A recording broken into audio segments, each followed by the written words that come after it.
Maman est morte, ou peut-être hier, je ne sais pas. J'ai reçu un télégramme de l'asile. Mère décédée, enterrement demain, sentiment distingué. Cela ne veut rien dire, c'était peut-être hier.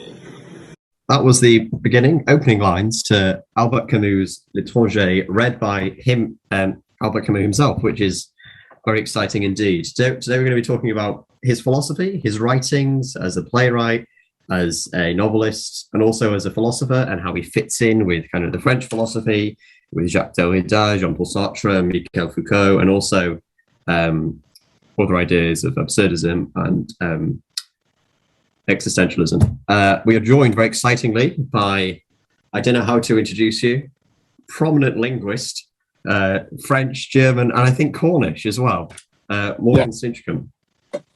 Yes, that is entirely correct. Yes, bonjour, hello, disda. Yes, I am here and I'm glad to be joining the podcast to discuss Camus. He's one of my favourite writers and I currently study him for A-level French, so this should be exciting.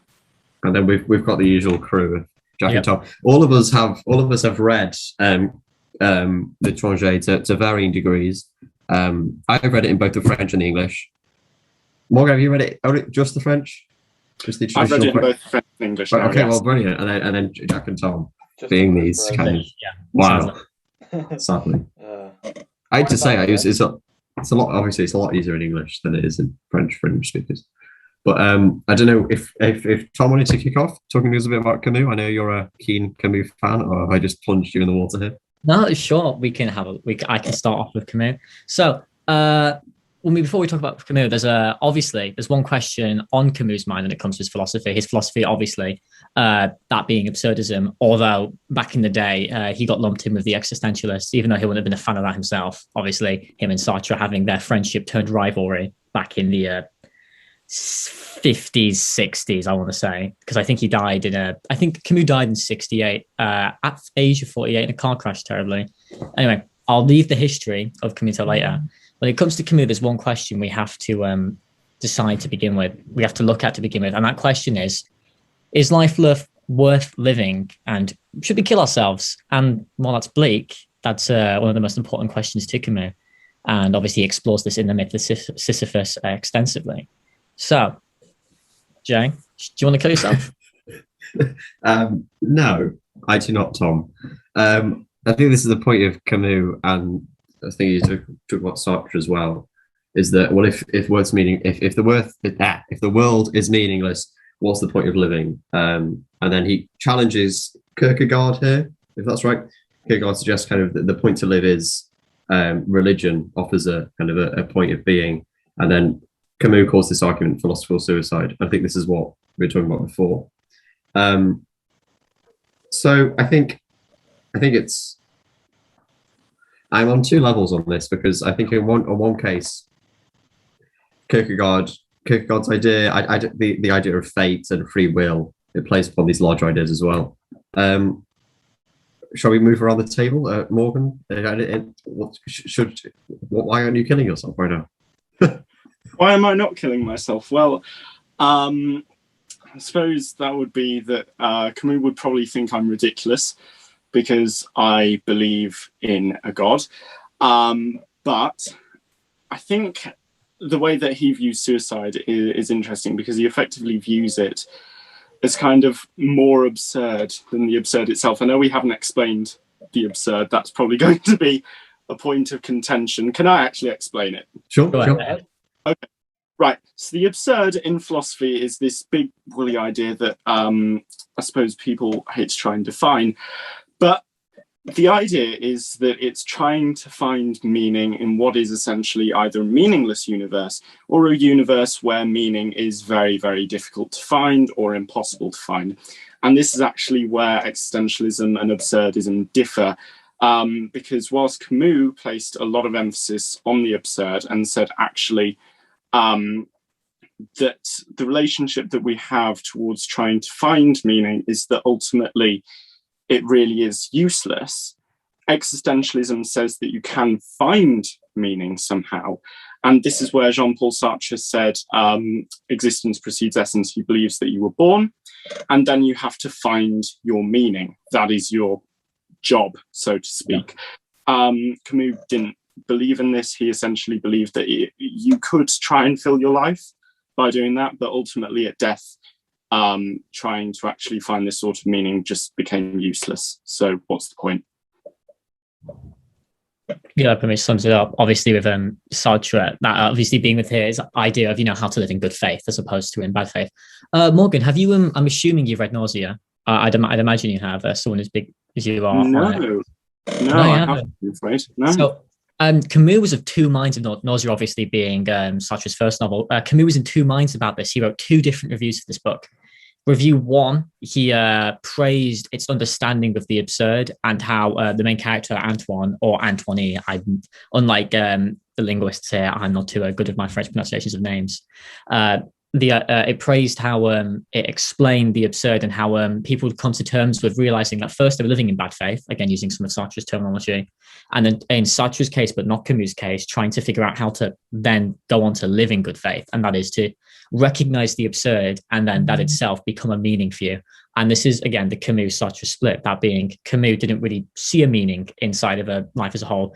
Do you guys think that's a bit fluffy for Camus to do that? For Camus to first tell you live in the absurd and there is no meaning to your life, and then tell you to suck it up, there isn't one, you can't find one. What do you think? Yeah, go Jack. I do kind of think that is the whole point of Camus, because he's not saying to do nothing. He was specifically against suicide, especially in the myth of Sisyphus. I believe the entire point of that essay was the anti-suicide essay, or the essay against suicide. But it's also his point that life is meaningless, so that whilst life is meaningless, you should still try and find some subjective meaning, but also recognize that in the end it is just meaningless, so you might as well do whatever. I think in the myth of Sisyphus he goes over 3 people, one of them being Don Juan, who was a obviously massive puller, and that's how he lived his life, getting pleasure from that. But in the end, it was still worthless, but it was subjectively, it had worth to him, which, this juxtaposition of ideas might seem absurd, but it is his own philosophy, and it does kind of make sense. Yeah, it does just kind of make sense when our lives seem kind of irrational. If there's nothing, why would the meaning in our life also be rational? I think that's very interesting, how we also look, how Camus voices this through the literary form of the novel. So they're the main character of me. So does anyone want to give a quick plot run through Of the Stranger? Just so any our audience who haven't read it. Or Sure, yeah. Well, his mum dies. He finds a girl. He's friends with his neighbor. Both of his neighbors. One's really old. One's mid. And hits a dog. But beats his girlfriend, and the other one beats his dog, doesn't he? Yeah. So the guy who beats his girlfriend, he goes out with him, shoots a Arabian man, gets put on trial, not for really killing the Arabian man, but for being inhuman, and then he is eventually executed, where he says, hopefully that he would have a crowd of people who are angry at him. That's a very short, brief explanation. Yeah. And he gets executed through the guillotine. Very excitingly. I don't think it's shown that he's executed. No, it isn't shown, but and I think Camus wrote an essay and he notes on the guillotine. I've seen that, or guillotine. I'm saying it wrong. So, yeah, I've seen it in Waterstones. I need to buy it. I've even seen it when I walked through. But anyway, my main point was how his descriptions are much more focused on the physical aspects of the world around him, and if this kind of replicates his philosophy that there's no kind of higher meaning in normal life. So he focuses on physical descriptions, whether that be him at the beach or the very vivid and again physical description of him at the funeral, where he describes kind of the stuffy room, so the main character Musso, who Jack talks about, his whole narration is focused on this kind of sensate, what he feels. I think that's pretty interesting. Yeah, because obviously as a character, he seems kind of well, anyway, he's got this like emotional disenchantment of the world, and because like obviously in a way he's venturing his way through the absurd, and he's trying to figure out like his like connection to it. And to that end, we see how this has kind of led to him to like, you know, take a step back from the world.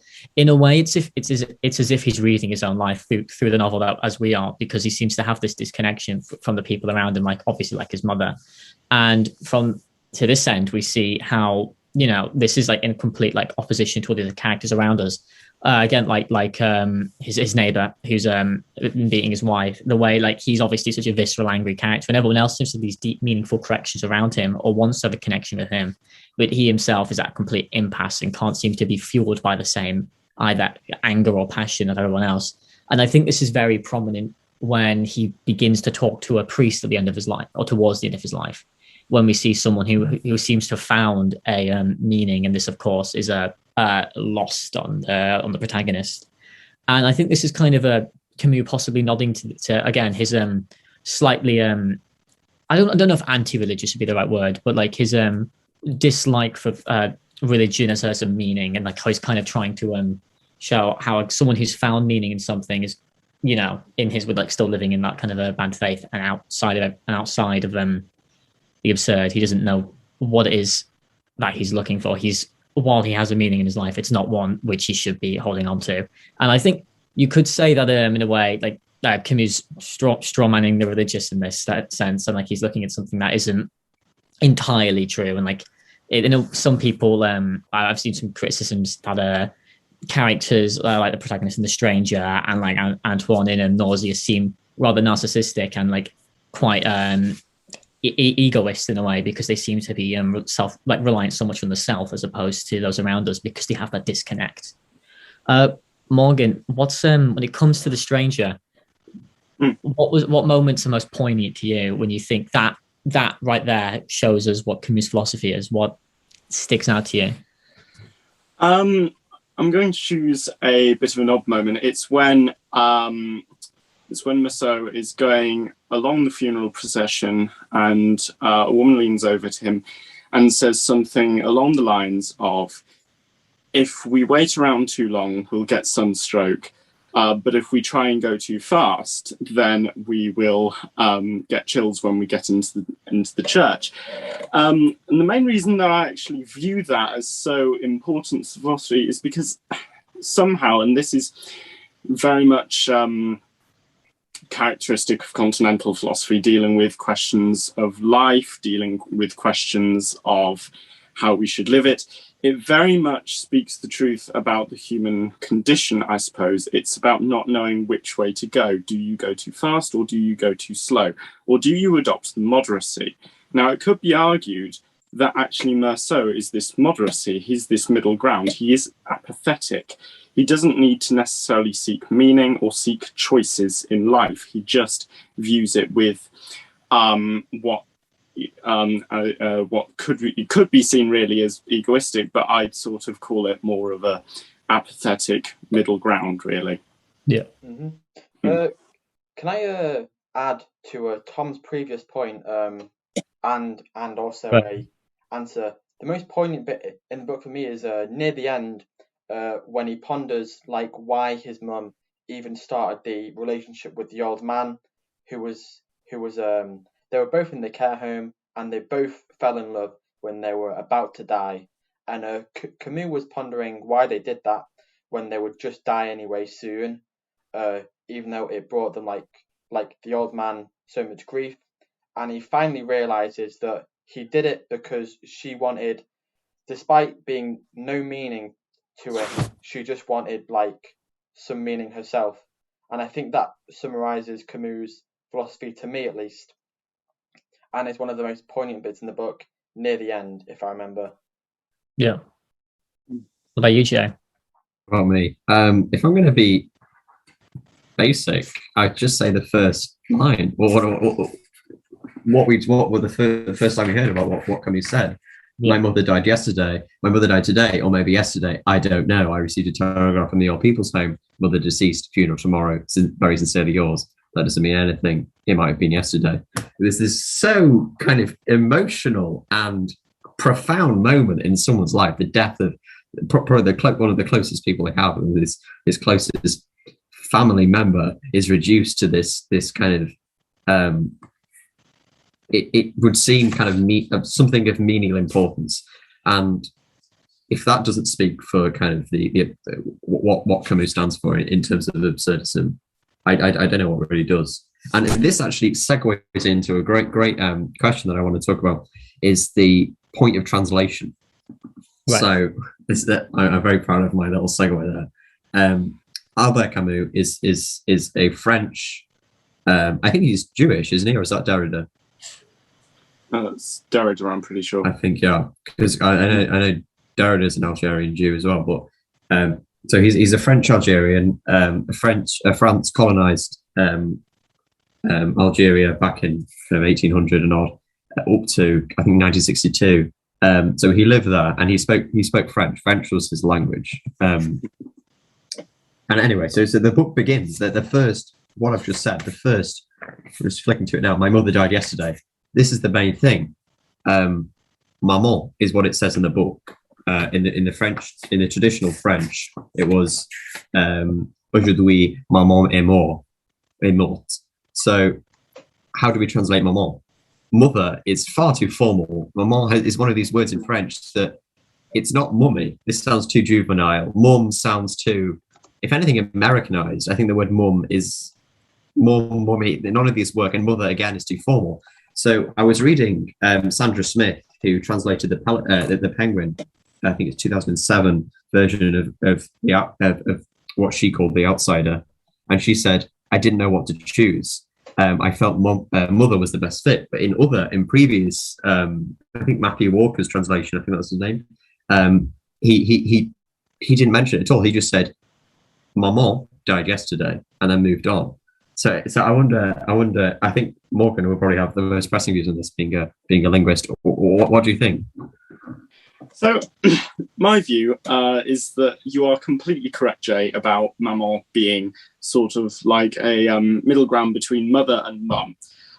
It's perfectly acceptable for a fully grown man to call his mother maman. You know, it's not like, for example, Prince Charles calling his mum mummy. It's not something to laugh at, you know. It's not like mother either. It isn't that really sort of formal, shrill mother sort of thing. It is really that middle ground. And I think it is very clever how some translators try and go about this, but I do genuinely think that actually the best translation is just maman. I think this points out one of the really big problems about actually just trying to translate culture as well. Because, for example, when I was reading the French version, it says that Meursault likes café au lait, and that's why he had a coffee at the vigil. But in the English translation, it says coffee with milk. And I was thinking, that's not right. Café au lait isn't just coffee with milk. It's a very, very specific type of coffee. And the way that the sentence in English ended up being phrased was, I like having coffee with milk. And it ended up sounding as if he likes having specifically that combination of coffee with milk rather than café au lait as one sort of discrete thing. And I suppose the easiest comparison we could make is that now that the espresso is something that we have in Britain, you know, would an Italian novelist writing about un espresso, would someone translate that into British English as a small coffee? I don't think they would. I think they'd translate it as espresso, and I think the same thing should be applied to café au lait, because it's just another cultural thing that if you have a savvy reader, they should just be expected to look up and learn about French culture along the way. Really. That is very interesting, because that's a very strange one. I've got the main ones. I was reading the translator's note to the start of the Penguin one, which is amazing. And the big one is l'étranger. How do you translate that? I think it's really strange when I open this book and it says the outsider, because I was taught when I was doing GCSE French that l'étranger was kind of the foreigner, foreign l'étrange. But then we've got these three translations: the outsider, the stranger, which is most common translation of it, and of course the foreigner. And so Sandra Smith says she chose them all and thought that the outsider combined them all, because that's what Mousseau's character is. He's an outsider to the world. But then there's all these examples, like I don't know if I think it's at the end of part one, where he uses the metaphor of knocking on the door of malheur. I don't know if my pronunciation is right.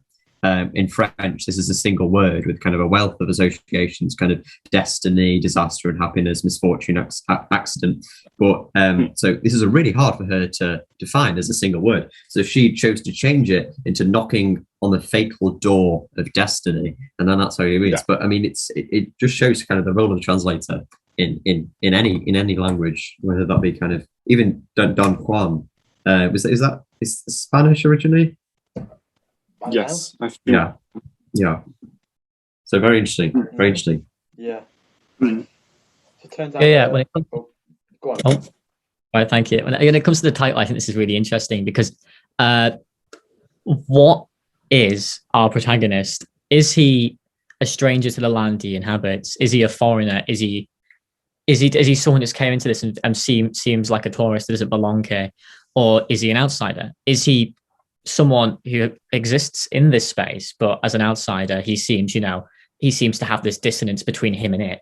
And I think that's a really interesting way to look at how what that title means in that sense, because that title is a descriptor to our protagonist, to our main character. That title explains to us, the reader. It gives us a look into who we're going to be viewing for the rest of this novella. And I think outsider, from my own reading, is the nicest way to put it, because I feel like when you look at stranger, I think he's not a stranger to this world, because he clearly knows what buses to get on. He knows where his coffee house is. He knows where he lives. He knows the people of this area. And foreigner, again, has the same kind of implications to me as someone who wouldn't belong to this land, because I think it's quite obvious that he knows this place quite well. He doesn't seem, foreign to it. He doesn't seem to not understand it. I think outsider kind of gives us both this idea that, sure, he's an outsider. He doesn't belong to this, like you say, but he understands it to an extent. I don't know if that's the general consensus here. I don't know, Jay, Jack, Morgan, if you guys have your own personal picks, or just leave the French translation, because that's the problem with translations more than anything else. You've got a word, there isn't always going to be an exact word to replace it with, because cultural context is so different in different countries and different regions. Mm-hmm. Yeah. I mean, the title's really important, and the outsider didn't do it justice for me when I began reading it. I always thought it was the stranger. So when I started reading it, I always had this nagging feeling in the back of my head that Mousseau doesn't understand, social conventions too well, and then they all come crashing down on him, which lead to him being persecuted and being sentenced to death, really, for not following these social conventions. And it always kind of spoke to me as as Camus' critique of society, being that this person who doesn't understand society was persecuted by it.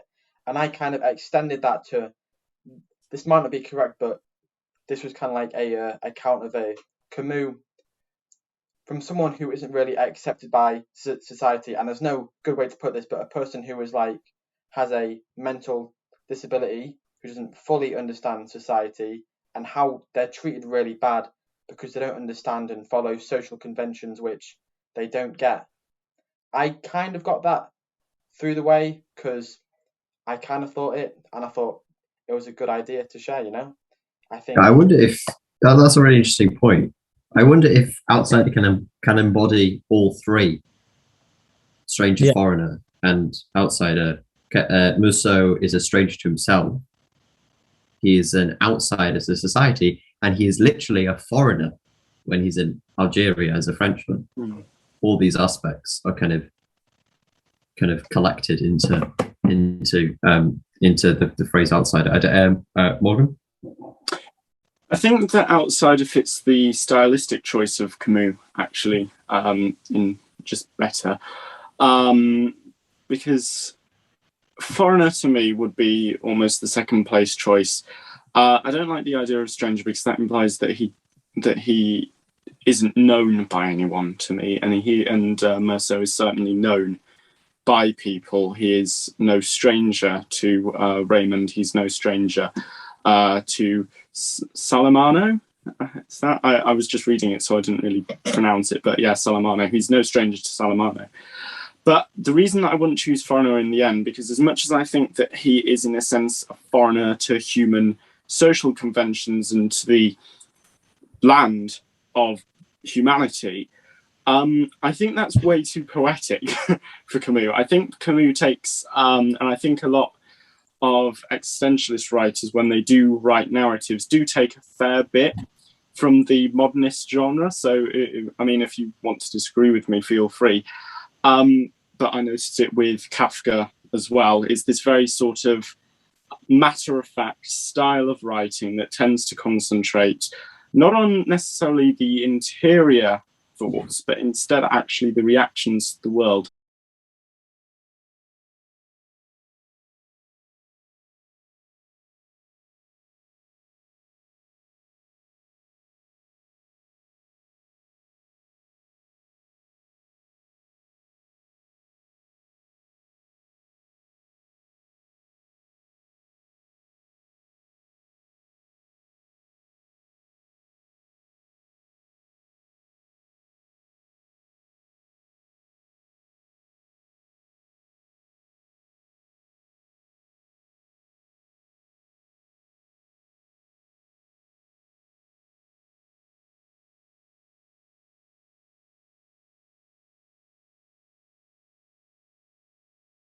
From the sort of perspective of the idea that actually Camus writes from the here and now, from his Meursault's just interactions with the physical world, then actually The Foreigner doesn't really work because it's far too poetic, it's far too fluffy in theory, and The Outsider just works. It has that simplicity that Camus sought when he was writing.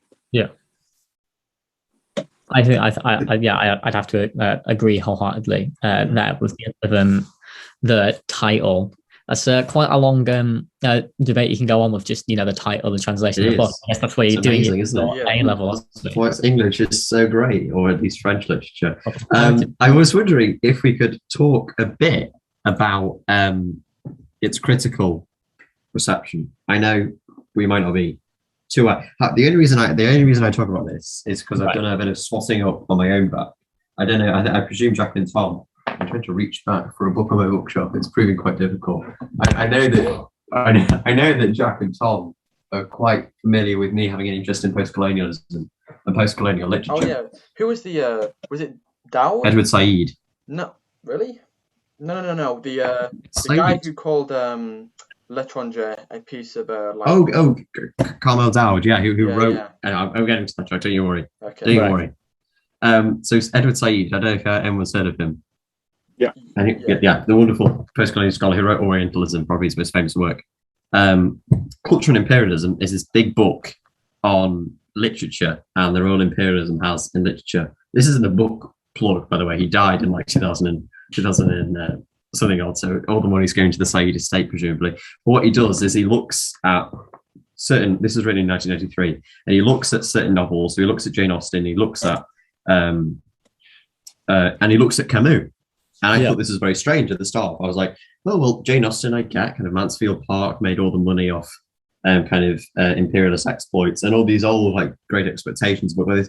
But how does Camus fit in this? And then I thought, oh, well, it does fit in quite well. And a post-colonial reading, the Arab is never named. The Arab who goes on trial, who Meursault kills, quite I think 5 shots, when this guy only had a knife, is never named. He never has a name. He's called L'Arabe or Arab, and that's all he gets.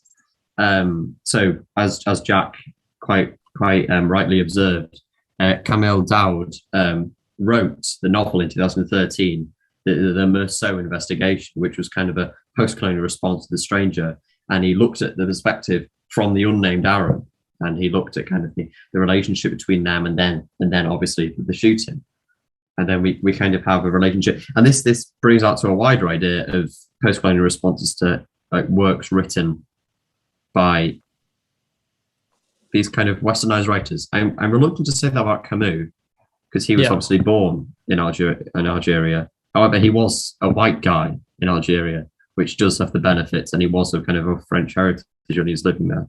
I mean, the closest one I can think of is, I don't know if anyone's read Daniel Defoe's Robinson Crusoe, but that has a response. I think it's a Frenchman as well who wrote a response to that, which was called Foe, and that was from the perspective of the islander enslaved. So it's a really interesting idea how we can expand after reading a book, if we look at what other people read and what other people's responses to said book. And I think that's a really important and arguably necessary part of reading a book, is to kind of look at how other people have read a book. I don't know what else we think of that. What was Dowd's stance on the book? Did he say that it was racist, or did he say that it was like a critique of the racism of the time? Because I always read it as it was a critique, because even though he calls him just the Arab, it's a critique because the policeman doesn't want to charge Meursault for killing him. I think the policeman might even mention something directly that it doesn't really matter because he is an Arab. That I think the policeman said something like that, and that seems more of like a critique of the society itself rather than Camus being, I don't know. I think Camus was.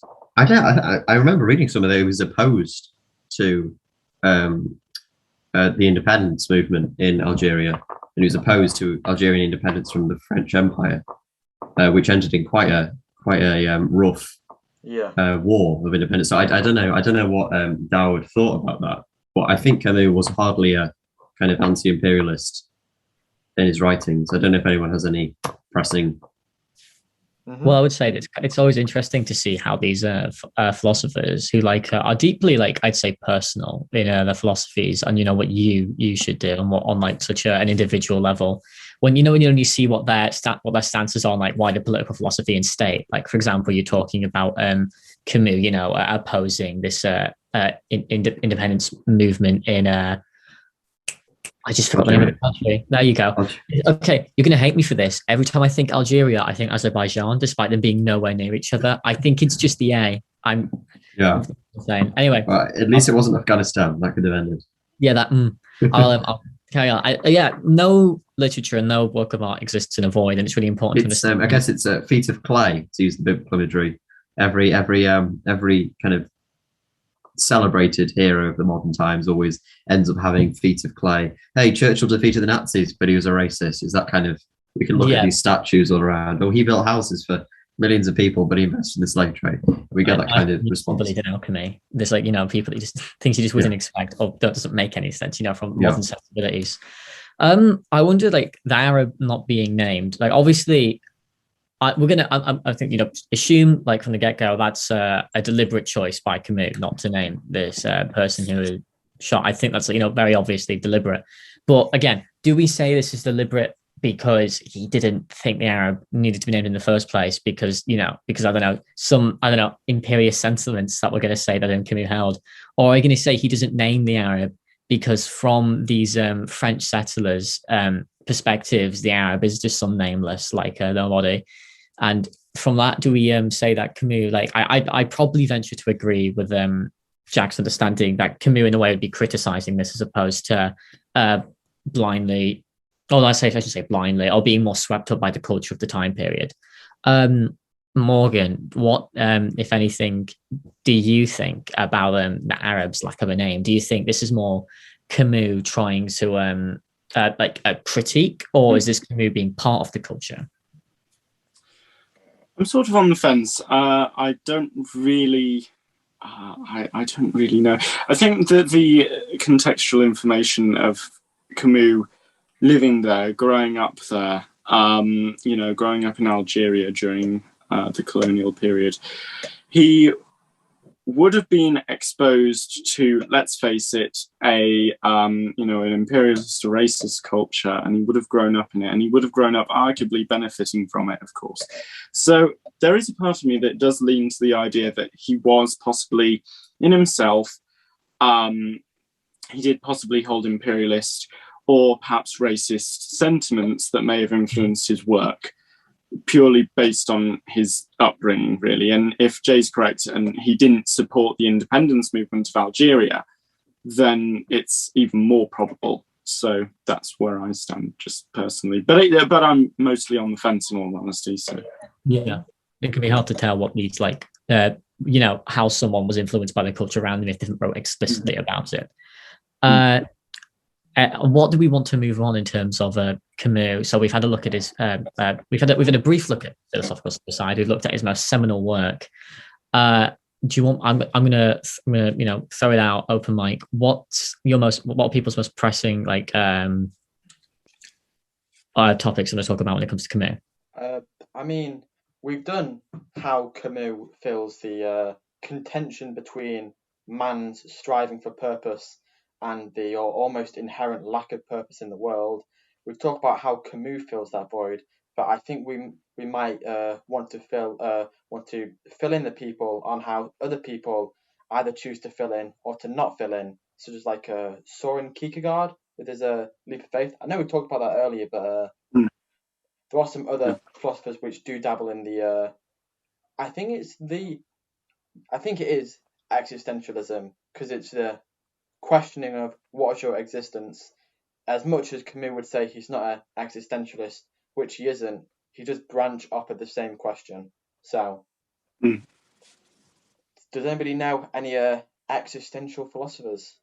There's the obvious one, the elephant in the room. There's Jean-Paul Sartre, and I think, as we all know, he strove for you to stop living in bad faith. That is stop living your life as you're presupposed to live it, settling into the social conventions around you and doing just as you would do. For example, he'd say a waiter in a restaurant who doesn't really want to be there is just playing a role. He's just, playing his part. He's a bad faith actor because he hasn't even bothered to look at the world around him. He's able to observe things and try and figure out what it is he actually wants to do. Because unlike Camus, Sartre thinks that is a meaning. He doesn't. They differ a lot on this, and they wrote extensively about this back and forth. And whenever one was lumped him with the others in the French papers at the time, they got exceedingly angry at it. And Sartre thinks that at this waiter, after examining his life, it comes up with a new path for himself. Say he decides he wants to be a writer. Just for example, Sartre would say that in of itself is a meaning for him. He's now living in good faith, and what good faith is living with a meaning you can hold on to. And you don't have to be just recognizing the absurd and then living within it. You can take apart the absurd, so to speak, and come up with a direction for yourself, and that direction is valid. I think is most important about Sartre. Anything anyone else to add on their understandings of Sartre? Yeah, I did. I studied him for my extended project, as in I was writing about animal ethics, so right. A big area. And there's this story about Sartre, which is either true or false. And it says that somebody came up to him in a cafe, of course, renowned philosopher, and asked him about some ethical decision or another, but it's the answer that Sartre gave that was striking. It was essentially, I can't tell you, you have to figure that out for yourself. And that's what I actually got onto in my EPQ. It was discussing this idea that actually, in the context of, say, eating meat and using animals for human ends, then actually Sartre's pretty, not vague, but whatever your choice is, as long as it matches your how you want to instill meaning into your life, then it's perfectly fine. If you want to instill meaning into your life by becoming an animal rights activist, then yes, it's perfectly fine for you to be vegan. If you want to instill meaning into your life by, let's say, for example, by being the bacon eating champion of the world, I don't know, then it's perfectly fine for you to eat meat. That's the sort of position he gets at. And I think in my EPQ, I sort of said, this is nearing, very close to nearing sort of egoistic philosophy without actually touching it. It's sort of saying, yes, your choice is valid. Nobody else can make that choice for you, which is striking. And I think some people would rule it out as being a bit crass, I suppose.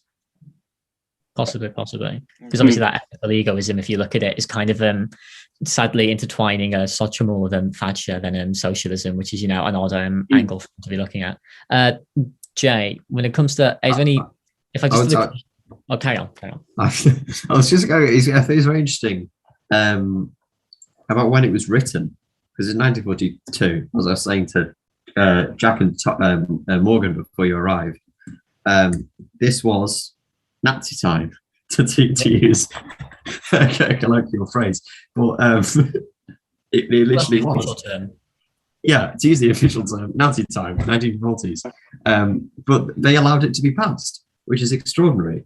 And I wonder if we can talk a bit, I don't know if there is much dialogue space to talk about the relationship between fascism and existentialism. But do you think there is space there? Definitely, because if we see who, let's follow the chain down. Who inspired a guy with a mustache? Nietzsche. And no. It's ruined. Nietzsche was an existentialist.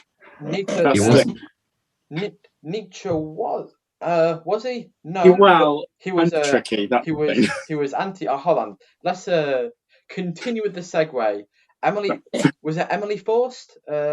Nietzsche's sister was, I think, the guy with the mustache even visited her funeral. Who was Nietzsche's sister a sister to? Why, none other than Friedrich Nietzsche. And Friedrich Nietzsche's main quest in his book. Who is Nietzsche's sister a sister to? Well, no other than Friedrich Nietzsche. One of Nietzsche's main points of contention was he believed that as of late God was dead, or as of late in his time God was dead, and society was lacking values. It was descending into nihilism, and he saw that as really bad. So he wanted to create something that, or like find a reason why society wouldn't just evolve into nihilism and such, and how culture would replace God as the purpose in life. So he created this idea of, the Superman or the Übermensch, this psychologically dominant supreme person. And I would Does this feed into ideas of social Darwinism as well? No. Does it? Probably not, because Nietzsche just believes that everyone can become a Superman. No, I mean how the Nazis took that. Presumably the Übermensch was with social Darwinism. They took it really, really wrongly, I think. Social Darwinism. Yeah, probably. But so I would say Nietzsche is a existentialist because he is answering the question of what is existence if not God. So that's why I would say he's a existentialist. Right. Morgan, you seem to be gesticulating a lot. Yeah, I'm trying to think. Right. So the reason that I wouldn't say that Nietzsche is an existentialist is largely because he actually does posit a solution to the whole sort of problem of meaninglessness. Yeah. I know that some people like to call him a nihilist, but it's we're all against that here. Hold on. No. I think there is a really is a meaningful reason for that. I think someone made a distinction between a passive nihilist and an active nihilist a long time ago. The passive nihilist is the nihilist we know, but the active one is the one who seeks to burn down society as we know it to create one that actually has a meaning.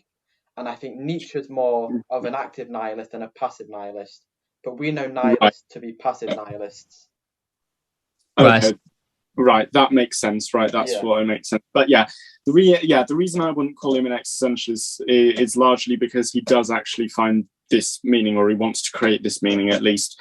That it's about being an Übermensch. It's about being able to overcome. I think as well. I forget the name of the essay, but there was a work of his, Between Good and Evil. That's it, where he discusses the idea of Christianity being a slave philosophy, and actually that people need to overcome that and, you know, become, you know, big and strong and, you know, stop being weak and meek and mild and all of this sort of thing that Jesus supposedly praised.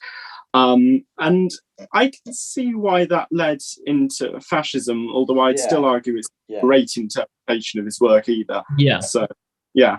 The idea of like Christianity as slave philosophy also comes with this idea of like like self-flagellation, like the idea that like there has to be offered a sacrifice. The sacrifice has to come from like you yourself. You are flawed. There are problems within you, and there's something like greater than you. And I think Nietzsche, in a way, is kind of arguing that that isn't that God, but not to be really cheesy for a second, as that God's within yourself, as in the Übermensch is in what it's possible for you to be, is in a way comparable to this God. If God is dead, then why don't you become him? If you get what I mean. I'd say existentialism, along with most philosophies that have this kind of center around like choice, around the absurdity of having so much choice, this idea of like there being so much around you, anything you can choose. One of such as a famous quote, which I'm going to paraphrase, that being, France was most free under like a German occupation. This idea that this choice itself is paralyzing, but that isn't to say that restricting your choice is a good idea, or at least letting a force outside of yourself restrict your choice, that being like an authoritarian fascist regime. And I'd say like existentialism and philosophies that question your meaning and question like how you live in bad faith and want you to make decisions if that for yourself have to like necessarily oppose any form of fascism. At least that's how I'd look at that personally. Jay? Yeah, I mean, I think a bit color correction has been due to my previous comments. I feel like Dominic Raab this morning, but I thought we should tell our audience. I did type it below for us, but you obviously can't see that. He supported Algerian claims for independence. However, he felt that they wouldn't be able to handle independence themselves. So it's those kind of pitiful excuses that like the British establishment used to in India. And he also did not like the Nazis. He was not a Nazi.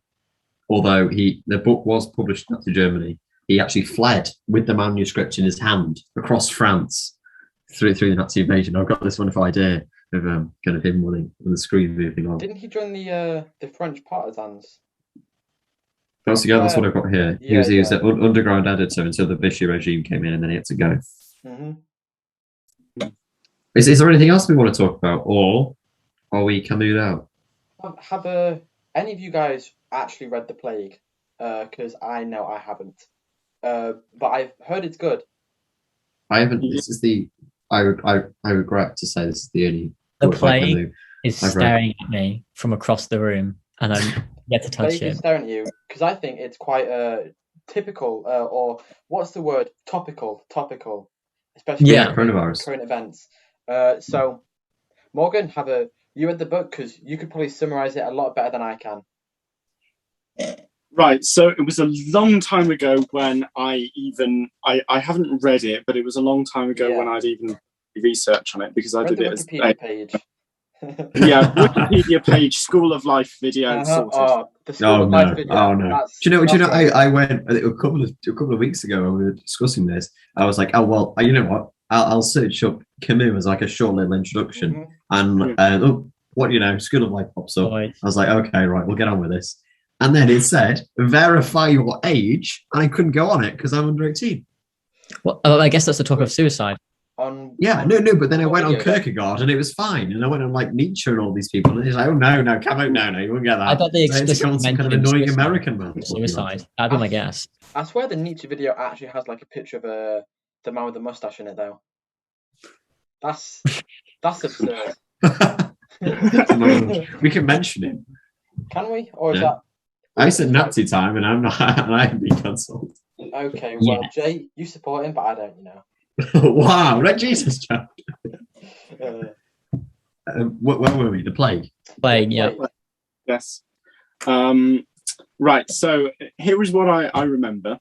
It's probably going to be quite hazy. So a plague is sweeping through a town, and the doctor.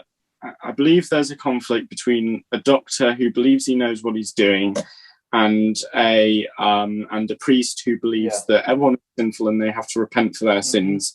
And I believe people choose the priest and everyone dies, although that could be wrong. That's a stretch. I think half of the people die, but I think so. From my understanding, is so initially there's this doctor stationed in a village. The village people are all really happy because it's a Western society. We're all really happy. A few rats start dying, and they're like, "Oh, this won't affect us because we have medicine and we have that and stuff." And then, of course, a plague starts. People start dying, but they're still like, "Oh no, we're gonna go through this because we're Western society." It's like it's a Camus reinforcement that death will always await us, basically. So even when like 25% of the town was dead, they were still unwilling to accept that there would be a plague and that they were going to die. So they turned to this priest, and he was like, "Oh yeah, it's just because you're sinful." However, the doctor was like, "No, that's not it." And then he's talking with, I think, a child who's dying of it, and he's talking, and I think the child asks him like, "Why do you do this?" And he says, "Oh, because I'm a decent person, because it's just my job." And at the end of it, half of the village dies, but the people still repent, and they're all cheer. Oh no, they don't repent. They're all cheery and stuff, and they're like, "Oh, this will never happen again." But it's like Camus' reinforcement that death always awaits. You know, things can change, but there's still war, there's still famine. We shouldn't get ahead of ourselves in thinking we're above death, because we cannot. This is what's great about Camus. Like, he writes these rather short books that can be kind of, the plot can be conveyed so easily, and in like a mere matter of sentences. I think what Morgan just gave kind of this like a 10-word, and that was it. However, like if you look into it, like we've spent an hour talking about a 100-page book. Yeah, and that's what's extraordinary about Camus, is that he can write so little and he can condense so much into a small amount of space, and that's great because I think that's what's good about reading Camus novels, is that when you read people like Dostoevsky and Victor Hugo, really hell, I've got Lame Miserable like that. And although it's nice to have this kind of book that goes along with it, it does drag, and obviously their ideas are equally, if not even more complex than Camus. But I think it's a real talent and a real kind of exceptionalism that he manages to kind of confine these wondrous and extraordinary ideas into such a small amount of place, and in this concentrated kind of narrative. Like Sisyphus, that's like an incredibly short essay that sums up the idea of Sisyphus pulling pushing the boulder up and smiling in the end, and embracing the absurd again. And the way like he's able to like you say, convey these in such a short compact way kind of like shows that the best way to explain the idea at the end of the day is simply, because how else are people going to understand it? And I'm saying that whilst looking directly at Kant's grave, I hope, because that reading anything of Kant's grave. I hope so. The Critique of Pure Reason is an interesting book, but my God, is it boring? Same with Said. He goes on, he can do a sentence that lasts for a whole page, and he manages to do the grammar that's fine. The amount of like semicolons he uses, and you're like, stop talking. And he's like, just in case, it's like all these kind of subjunctive clauses, like da da da da, and you're like, stop. But I think, it's a real talent to convey in such a small amount of time, and it not be complex, because people can concentrate it in academically, and it can be the kind of the most concentrated, finite way to present something, but they use kind of really complex language and words, and with Camus doesn't do that. Do we have any closing thoughts? Shall we start with Morgan? Well, I was just going to quickly bring up Kafka and Die Verwandlung. Not that. Sure. So yeah, okay. So I'm very lucky in that I for both of the A-level languages I'm doing, French and German, I'm reading some truly depressing books. So I've got L'Étranger for French, and I've got Die Verwandlung for German. So Die Verwandlung is the Metamorphosis, one of Kafka's best-known works. And if you like Camus, then I can only recommend Kafka. I've got the trial. I've got the trial behind me. Yeah, the trial is very good as well. The thing about Kafka is he is to me, he has the same sort of, I'd call it very simplistic, very matter-of-fact writing style, but you have this ability to get very, very deep into the mind of the protagonist. And this is one of the things I was arguing about in one of my A-level German essays, something along the lines of the only reason that Die Verwandlung is actually a tragedy, because if you look overall at the plot points, which, if I quickly summarize, Guy turns into a bug, and he is unable to help his family out or get money for his family. So he listens to their conversations. Turns out they've been hoarding money for ages. He feels betrayed. He tries to come out of the room to listen to some music that his sister is playing, but some lodgers that have come up to the room are horrified. And so Gregor, the main character, is locked back in his room, and he's basically left there until he dies. And in fact, he just thinks that his family will be better off if he died, so he goes. If you actually look at that from the family's perspective, it's actually quite an optimistic piece at the end.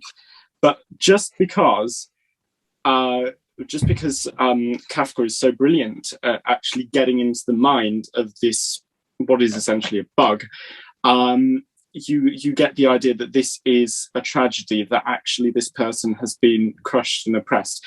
And the point I was going to raise is that actually, for Camus doesn't get this across so much, but the existentialist movement in general does have this sort of skepticism towards capitalism, and I expect that carries across into absurdism as well.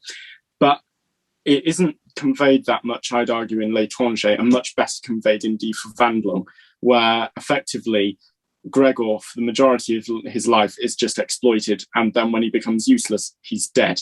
So I'd argue that's a pretty harsh critique of capitalism. But if you like L'Étranger, you'll like Die Verwandlung, is all I'm saying. To corroborate on your point of absurdism and existentialism as a whole being like a critique on capitalism, it's the point of it. If life has no meaning in itself, then like why try and be successful? So like Marx was like this thing called historical materialism, where we based everything in life based on its materialistic value, such to the point where true love could not exist. So almost as if we've tried to create a society that forces a value onto everyone, like the leap of faith of a Soren Kierkegaard, but that value is materialism, which it's not a good way to go. Patrick Bateman, not my jam, or is it? I hope not. Are you familiar with American Psycho, Morgan? Vaguely, very, very vaguely.